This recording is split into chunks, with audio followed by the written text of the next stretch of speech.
One of the things I want to get you on is imposter syndrome and mask wearing. And I don't mean like in a Venetian ball way. I mean like, you know, going into work, doing a really successful gig really well, functioning, but all this other stuff might be going on in somebody's mind that, you know, that could be causing them all sorts of anguish and all sorts of stress and all sorts of problems.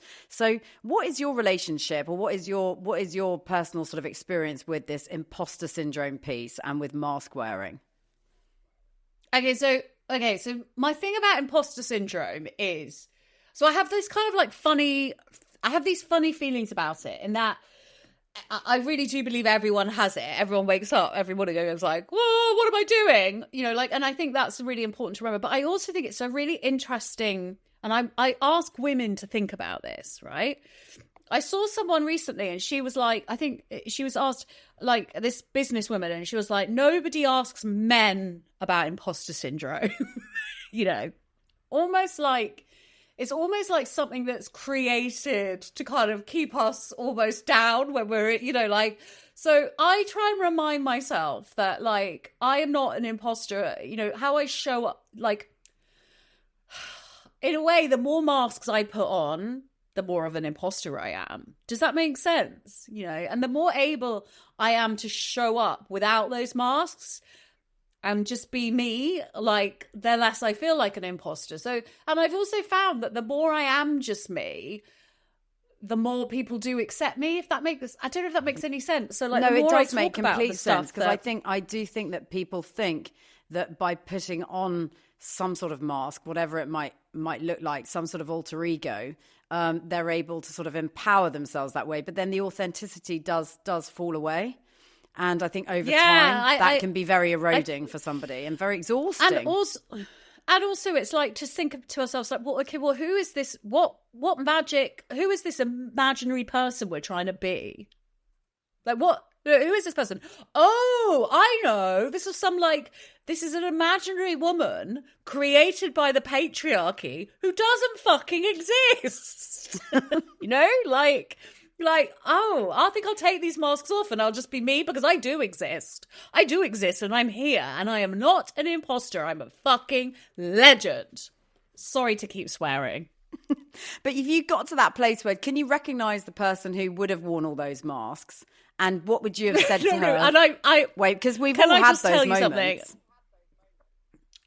Yes, and I've got to do something tomorrow, which involves going somewhere, like even just turning up on this podcast. Like, why does she want me on this podcast? Right, yeah, you're a performance person.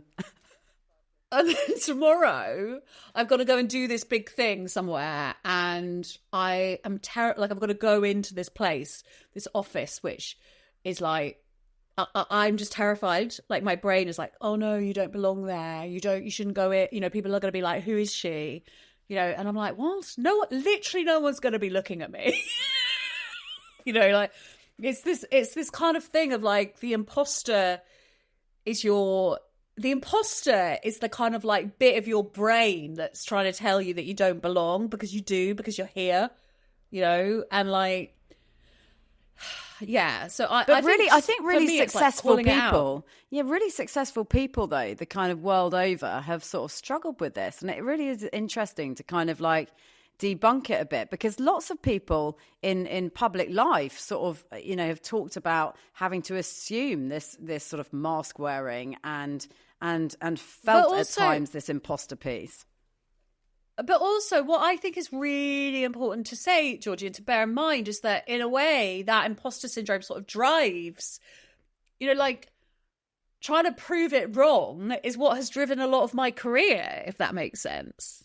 You know, so I think that if we all walked in and were like, yeah, totally, I belong. You know, like, I don't know, like, maybe I'm a big believer in embracing all of yourself. So even the neurotic, anxious bits, going, oh, I understand what that's about and where that's coming from, and just kind of being with it and going, okay, I've got an imposter syndrome. Of course I do, because I'm a 43-year-old woman, nearly 44-year-old woman, who kind of like has come of age in a world where I was told that I had to look a certain way, or I had to do a certain thing, and I had to, you know, to be valid. Like, of course I feel like a fucking imposter, but I'm not, you know? And like, it's that thing, like I wrote about it in Mad Woman of like, and that's what the book is about, really. It's like, I'm not mad. I am responding entirely appropriately to a world that wants me to be only one certain way, you know, which is successful, but not too successful, which is, you know, it's kind of like all of these things. It's like that sort of the monologue that in Barbie, I can't remember the America Ferrera does, and it's like, of course, I feel like an imposter because I've grown up thinking that I'm not right, you know, that the way I feel isn't valid or isn't normal, whatever the fuck that is. Do you know what I mean? So for me, it's like it's sort of slightly sort of sitting with that person in me and going, it's right, we're not an imposter. This is just an imposter, you know, all of those. And also stopping to thinking that all those negative kind of isms in my brain that are like, that's okay for them to be there too. But I'm not going to, that like, it's just like, hush, simmer down. Because I'm here. I've been invited and you can't get out of it. And so we're all here, all the little voices in our heads, you know what I mean? And so like, just shh. Okay, shall we just get on with what we've got to do and do it as well as we can? And if you want to berate me later, fine. But right now, I'm in the room. Simmer down. Yeah, it's a good Imposter note. syndrome. It's a good note. It's a good note. All right, Bryony, thank you. As ever, brilliant, vivacious, fabulous, brilliant. Thank you. Vivacious. Really appreciate, you know, you talking so honestly and candidly about everything as well. It's very refreshing. Thanks. I've really enjoyed this.